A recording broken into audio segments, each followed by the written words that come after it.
बिस्मिल्लाहिर्रहमानिर्रहीम अस्सलाम वालेकुम नाज़रीन। मुस्लिम लीग नून की हुकूमत अगर सुप्रीम कोर्ट ऑफ पाकिस्तान से कोई रिलीफ हासिल करने में कामयाब हो भी जाती है तो फिर भी उसके लिए मुश्किलात ही मुश्किलात हैं। इमरान खान साहब किसी सूरत भी उनको हुकूमत आसानी के साथ पंजाब में करने नहीं देंगे, क्योंकि ये तो तयशुदा है कि इस वक्त अक्सरियत पंजाब के अंदर पाकिस्तान तहरीक इंसाफ और PMLQ की है, और PMLQ के वोटों को मुस्तरद जो किया गया है वो एक पॉलिटिकल सेटलमेंट के नतीजे में मुस्तरद किया गया है, और वो पॉलिटिकल सेटलमेंट आज सुप्रीम कोर्ट ऑफ पाकिस्तान में तय ज़रूर होने जा रही है। लेकिन ये बुनियादी तौर पर सेटलमेंट है क्या? माहिर कानून इसके ऊपर मुख्तलिफ राय क्यों रखते हैं? क्या हमारा कॉन्स्टिट्यूशन इस मामले के अंदर मुबहिम है? क्या हमारी सुप्रीम कोर्ट ऑफ पाकिस्तान ने जो सदर पाकिस्तान ने 4 सवालात किए थे सुप्रीम कोर्ट ऑफ पाकिस्तान से, उन 4 सवालात की तशरीह सही मानों के अंदर नहीं की थी? आज से 3 माह पहले जो सुप्रीम कोर्ट के अंदर एक केस चल रहा था इन 25 लोगों को लेकर के जिनकी डिस्क्वालिफिकेशन हुई थी और फिर उनके ज़िम्नी इलेक्शन हुए थे, इनके अंदर जो फैसला दिया गया था क्या वो फैसला ठीक नहीं था? मैं सबसे पहले आपको बताता हूँ, आपको आसान करके समझाता हूँ कि ये है क्या मामला। एक होता है पार्टी का सरबराह, वो पॉलिटिकल पार्टी का सरबराह है, जैसे इमरान खान हैं, जैसे शहबाज शरीफ साहब है, जैसे चौधरी शुजात हुसैन है, जैसे बिलावल भुट्टो जरदारी है। ये कॉन्स्टिट्यूशनली पार्टी के सरबराह हैं। इलेक्शन कमीशन ऑफ पाकिस्तान के अंदर इनके नाम पार्टी सरबराह के तौर पर लिखे जाते हैं और इनका हुक्म तस्लीम किया जाता है। इस पार्टी सरबराह को भी आइन के अंदर तहफ़्फ़ुज़ हासिल है। अच्छा, जो पार्लिमानी सरबराह है वो क्या है? पार्लियामेंट के अंदर बैठे हुए लोग, चाहे वो पार्लियामेंट ऑफ पाकिस्तान है, नेशनल असेंबली, चाहे वो सूबाई असम्बलियां हैं, कोई भी, उन पार्लियामेंट के अंदर बैठे हुए, अगर मिसाल के तौर पर पाकिस्तान तहरीक इंसाफ के 178 मेंबर्स हैं तो 178 मेंबर्स के ऊपर एक पार्लिमानी सरबराह होगा, यानी पार्लियामेंट के अंदर उन लोगों के ऊपर एक सरबराह होगा। इसी तरह पाकिस्तान मुस्लिम लीग, इनके 10 लोग हैं, इन 10 लोगों में से एक आदमी को हम चुनेंगे और वो एक आदमी जो है वो पार्लियामेंट का सरबराह होगा। अब वो जो 10 में से एक चुना जाएगा वो अपनी मर्जी से नहीं चुना जा सकता, या वो उन 10 लोगों की मर्जी से नहीं चुना जा सकता। हकीकत में ये जो एक आदमी पार्लिमानी सरबराह चुना जाता है नाजरीन, वो पार्टी सरबराह के हुक्म के मुताबिक चुना जाता है। पार्टी सरबराह कहता है कि फलां आदमी ये पार्लिमानी सरबराह होगा, मुस्लिम लीग नून का फलां आदमी पार्लिमानी सरबराह होगा, PMLQ का फलां होगा, पीपल्स पार्टी का फलां होगा, PTI का फलां होगा, पख्तूनख्वा मिली अवामी पार्टी का फलां होगा। जितनी जमातें हैं उन सब का जो पार्लियामेंट के अंदर उनके मेंबर्स मौजूद हैं उनका एक पार्लिमानी सरबराह होगा। अब कॉन्स्टिट्यूशन ये कहता है, पहले तो मैं आपको बताता हूं कि उसके अंदर पार्लिमानी पार्टी लीडर की बात की गई है। 63A क्या कहता है, उसकी तशरीह क्या है, उसकी बुनियाद क्या है और इस केस में हुआ क्या है। आर्टिकल 63A पार्लिमानी पार्टी के सरबराह की बात करता है। इस केस में पहले तो सिंपल समझ लें कि हुआ क्या है। चौधरी शुजात साहब पार्टी सरबराह थे, उन्होंने एक गाइडलाइन फैसला दिया कि हमने तमाम लोगों ने, हमारी जमात के तमाम लोगों ने PMLN को वोट करना है। पार्लिमानी पार्टी का सरबराह जो कि साजिद भट्टी था, उन्होंने फैसला किया कि हमने चौधरी परवेज इलाही को वोट देना है। अब जब सुप्रीम कोर्ट ऑफ पाकिस्तान के फैसले को बुनियाद बनाकर दोस्त मजारी साहब ने चौधरी शुजात के खत को अहमियत दी और उनके 10 के 10 वोटों को उनको रिजेक्ट कर दिया। अब ये केस है एक, और इससे पहले एक केस हुआ था जो कि इमरान खान साहब और PMLN के मुतल्लिक केस था, जिसमें इमरान खान साहब के 25 लोगों ने मुस्लिम लीग नून को वोट दिया था और उन 25 लोगों के मुतल्लिक पार्लिमानी सरबराह जो PTI का पंजाब असम्बली के अंदर है, उसने ख़त लिखा पार्टी सरबराह को, इमरान खान साहब को, कि ये लोग थे, इन्होंने, आपने जो मुझे डायरेक्शन दी थी मैंने इन तक कन्वे कर दी और इन्होंने उन डायरेक्शंस के ऊपर अमल नहीं किया। तो इमरान खान साहब ने उनके लिए उनसे पहले जवाब मांगा, वो जवाब से मुतमिन ना हुए, फिर उनके मुतल्लिक एक रेफरेंस बना के स्पीकर की जानिब से इलेक्शन कमीशन को भेज दिया गया और इलेक्शन कमीशन 30 दिन के अंदर फैसला करने का मजाज था और उसने 30 दिन के अंदर इनको भी सुना, उनको भी सुना और फिर फैसला दिया कि ये लोग चूंकि पार्टी के सरबराह के हुक्म के खिलाफ चले थे, लिहाजा ये लोग डिस्क्वालीफाइड ठहरते हैं। अब मैं आपको बताता हूं कि आइन का आर्टिकल 63A कहता क्या है।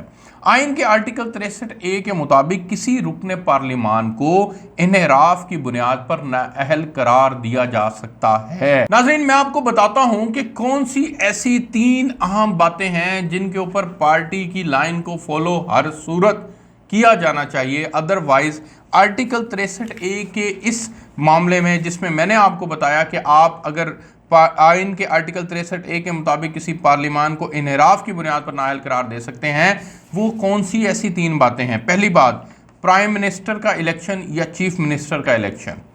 Vote of no confidence, vote of no confidence में आप किसी सूरत भी आप अपनी पार्टी की लाइन के खिलाफ नहीं जा सकते। मनी बिल के अंदर आप अपनी पार्टी के लाइन के खिलाफ नहीं जा सकते। ये आप किसी पार्टी को आपने ज्वाइन करना है तो आप अपनी पार्टी को छोड़ेंगे जिससे आपने इलेक्शन लड़ाया और फिर आप जाकर दूसरी पार्टी को ज्वाइन करेंगे, अदरवाइज यू स्टैंड डिस्क्वालीफाई। अच्छा जी, इस सूरत में मैं आपको एक और अगली बात 63A के हवाले से बताता चलूं कि अगर पार्लिमान वज़ीर आज़म या वज़ीर आला के इंतखाब के लिए अपनी पार्लिमानी पार्टी की तरफ से जारी करदा हदायत के खिलाफ वोट देता है तो इससे नाअहल करार दिया जा सकता है। अब इस मामले को लेकर के मुख्तलिफ कानूनदान मुख्तलिफ राय रखते हैं। एतजाज़ एहसन साहब की राय है, सलमान अकरम राजा साहब की राय है, रीमा उमर साहिबा की राय है, एहसन बून साहब की राय है। ये तमाम लोग, जितने बड़े लोग हैं, ये तमाम लोग ये राय रखते हैं कि पार्लिमानी पार्टी जो फैसला करेगी उस फैसले के साथ खड़ा होना है और पार्टी सरबरा उस वक्त डिस्क्वालीफाई करने के लिए बात करेगा जब वो एक्ट हो जाएगा। अगर उस एक्ट के करने से पहले पार्टी सरबराह को डायरेक्शन देता है तो वो डायरेक्शन जो है वो यूजलेस होगी, क्योंकि अभी तक उन्होंने कोई एक्ट किया नहीं है। अब सवाल यहां पर 2 जन्म लेते हैं कि सुप्रीम कोर्ट ऑफ पाकिस्तान ने जो आर्टिकल 63A की तशरीह की है, जिसकी बुनियाद के ऊपर दोस्त मजारी साहब ने कहा कि जनाब चूंकि ये 63A के अंदर सुप्रीम कोर्ट ने तशरीह करते हुए ये बात कह दी है तो लिहाजा मैं बाउंड हूं पार्टी सरबराह के हुक्म के मुताबिक चलने का। क्योंकि हुआ ये था कि इमरान खान साहब ने एक लेटर जारी करवाया था असद उमर साहब जो कि जनरल सेक्रेटरी हैं, उनके सिग्नेचर्स के साथ, और वो हर पार्टी के एमपीए के पास गया था, इंडिविजुअली वो गया था और उसमें हुक्म दिया गया था कि आपने परवेज इलाही साहब को वोट करना है। ये अप्रैल की मैं बात बता रहा हूँ, जब 16 अप्रैल को इलेक्शन हुआ था, उससे पहले ये 2 अप्रैल को लेटर जो है वो जारी हुआ था। अब उस लेटर के बाद फिर ये डिस्क्वालीफाई हुआ, लेकिन 63A के मुतालिक जो सुप्रीम कोर्ट ने कहा वो क्या था, ये अप्रैल के बाद जब मई के अंदर ये फैसला आया था, वो फैसला क्या था। आर्टिकल 63A की तशरीह से मुतल्लिक था, सदारती रेफरेंस था, 3-2 के अक्सरियती फैसले के साथ ये फैसला आया था, जिसमें मुनहरिफ अराकीन का वोट शुमार नहीं होगा और पार्लिमान इनकी नाअहली की मुद्दत के लिए कानून साजी करेगी। नाअहली की मुद्दत कानून साजी करने के लिए पार्लिमान करेगी। अच्छा जी, फैसला यह था कि सियासी जमातों के मुनहरिफ अराकीन से मुतल्लिक इस रेफरेंस की समाअत सुप्रीम कोर्ट की ये लार्जर बेंच ने की थी, जिसमें chief justice of Pakistan Umar Ata Bandial साहब थे, जस्टिस एजाजुल एहसन साहब थे, जस्टिस मुनीब अख्तर साहब थे, जस्टिस मजहर आलम मियां खेल साहब थे और जस्टिस जमाल मंदुखेल साहब थे। इस अक्सरियती फैसले में कहा गया था कि सियासी जमातें जमहूरी निज़ाम का बुनियादी हिस्सा हैं और इनमें अदब इस्तेकाम से जमहूरियत को नुकसान पहुंच सकता है, और यह कि इन्हराफ किसी सियासी जमात को अदब इस्तेकाम की तरफ धकेल सकता है, इसलिए ये कैंसर की तरह है और इसकी मजम्मत होनी चाहिए। अच्छा, इसमें जो इख्तलाफी नोट था वो भी मैं चाह रहा हूँ कि आपके सामने रख दूँ।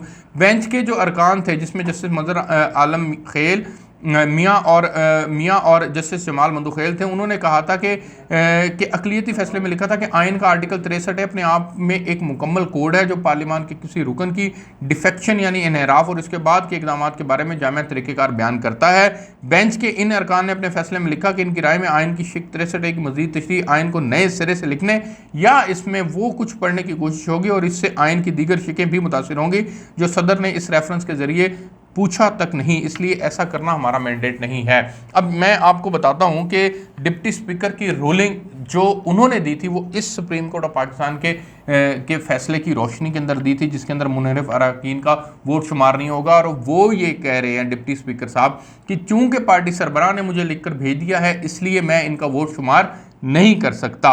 अब उससे हुआ क्या, परवेज इलाही साहब तो बन ना सके वज़ीर आला, हमजा शहबाज साहब ने रात जो है वो 179 वोट लिए थे और फिर वो 186 वाले हार गए और 179 वाले जीत गए और आज उन्होंने उसका हलफ भी उठा लिया। तहरीक इंसाफ फिर अगले मरहले के अंदर उनके खिलाफ अदम एतमाद ले आएगी। वो 179 है, वो 186 है और अदम एतमाद के नतीजे के अंदर वो यकीनी तौर पर पाकिस्तान तहरीक इंसाफ अपना वज़ीर आला बनाने में कामयाब हो जाएगी।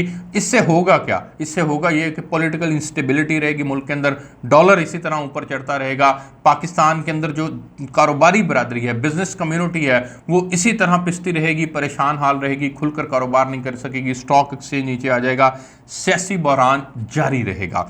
अच्छा जी, अब एक और बड़ी अहम नुकता जो मैं चाहता हूँ कि इसके ऊपर बात की जाए वो है कि नून लीग ये क्लेम करती है कि उन्होंने रियासत बचाई है, वो सियासत नहीं कर रहे। ये कैसी रियासत है जो आपने बचाई है? आपको तो इस सारे मामले के अंदर शर्म आनी चाहिए, डूब के कहीं मर जाना चाहिए कि आप लोग अखलाकियात का दामन छोड़ दिया आप लोगों ने। आपको नज़र आ रहा है आपकी मेजॉरिटी नहीं है, आप अपनी शिकस्त को तस्लीम करें, घर जाएं। आप क्यों ऐसे ओछे हथकंडे इस्तेमाल करते हैं? क्यों आप सियासत के अंदर पैसों को शामिल करते हैं? और ये सियासत के अंदर पैसों को शामिल किया जाना कोई नई बात नहीं है। ये छांगा मांगा की सियासत का दाग आज भी आपके कंधों के ऊपर है और इस दाग को धोने की ज़रूरत थी, ना कि इस दाग को कैरी करने की ज़रूरत थी। पाकिस्तान के अंदर कब तक सियासतदानों का गंद अदलिया धोती रहेगी और ये अदलिया इनके मसाइल को हल करती रहेगी? ये पार्लिमान के अंदर बैठे लोग अपने मसाइल खुद हल क्यों नहीं करते? ये अपना कद इतना बड़ा क्यों नहीं करते कि ये पार्लिमान के अंदर बैठे लोग जो हैं ये अपने फैसले भी खुद कर सकें और अपने मसाइल भी हल कर सकें? आपको अपडेट करते रहेंगे, लेकिन क्रक्स सारी बात का ये है कि मुस्लिम लीग नून जीत कर भी हार गई है और पाकिस्तान तहरीक इंसाफ और PML क्यों जो है वो हार कर भी जीत गई है। आपसे नेक्स्ट वीलॉग में मिलते हैं, अपडेट करते रहेंगे, सूरत हाल बताते रहेंगे, मेरे साथ रहिएगा।